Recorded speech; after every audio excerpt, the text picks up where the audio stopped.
لیکن میرے پاس بہت بڑا دل ہے۔ لیکن وہ سرداران جن کے پاس لوگوں کی تعداد تو بہت ہے لیکن ان کے دل بہت چھوٹے ہیں، میں ان کی بھی اچھی زندگی کے لیے دعا کرتا ہوں۔ پھر سردار یعقوب کچھ کہنے کی کوشش کرتا ہے تو عثمان صاحب اسے ٹوکتے ہوئے کہتے ہیں، اگر آپ کے بارے میں ایک بات بھی درست نہیں ہے تو آپ کو بات کرنے کی کوئی ضرورت نہیں ہے یعقوب صاحب، جنگ دونوں کی اور جیت میری ہوگی۔ پھر دروازے کی جانب دیکھتے ہوئے اشارہ کرتے ہیں، امن ہو امن ہو امن ہو۔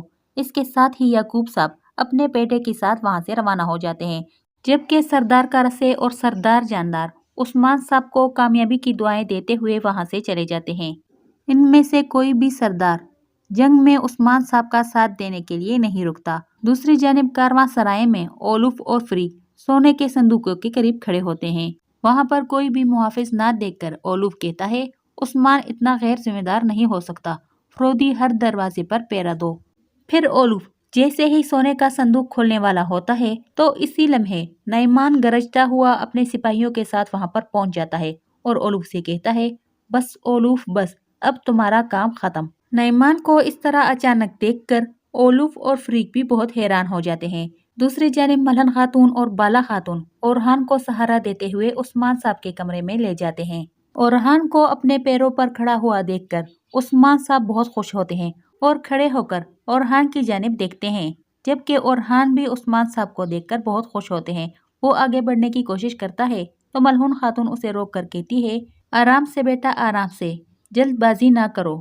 اورحان کہتا ہے، اماں مجھے جانے دے۔ پھر عثمان صاحب کہتے ہیں، ملہن اسے آنے دو۔ یہ سن کر ملہن خاتون اور بالا خاتون اورحان کو چھوڑ دیتی ہے اور اورحان لڑکھڑاتا ہوا عثمان صاحب کے پاس جاتا ہے۔ اورحان جیسے جیسے قدم بڑھاتا ہے تو عثمان صاحب، ملہن خاتون، بالا خاتون اور علاؤدین کی خوشی کی کوئی انتہا نہیں ہوتی، جبکہ اورحان لڑکھڑاتا ہوا عثمان صاحب کے قریب پہنچ کر ان کے گلے لگ جاتا ہے۔ عثمان صاحب خوش ہوتے ہوئے کہتے ہیں، ماشاءاللہ ماشاءاللہ۔ اورحان خوش ہوتے ہوئے کہتا ہے، بابا میں چل سکتا ہوں، ہمارے دشمن اپنے جالوں میں کامیاب نہیں ہو سکے۔ عثمان صاحب کہتے ہیں، بالکل اب تم چل سکتے ہو۔ پھر عثمان صاحب کہتے ہیں، جب تم نے اپنا پہلا قدم اٹھایا تھا اس وقت بھی میں اتنا ہی خوش ہوا تھا۔ اور ایک بار پھر اورحان کو اپنے گلے لگاتے ہیں۔ یہ دیکھ کر وہاں پر موجود سب لوگ بہت خوش ہوتے ہیں۔ اس کے ساتھ ہی اس ایپیسوڈ کی اینڈ ہو جاتی ہے۔ آپ لوگوں سے گزارش ہے ہمارے چینل کو سبسکرائب کریں اور ویڈیو کو لائک کریں۔ شکریہ۔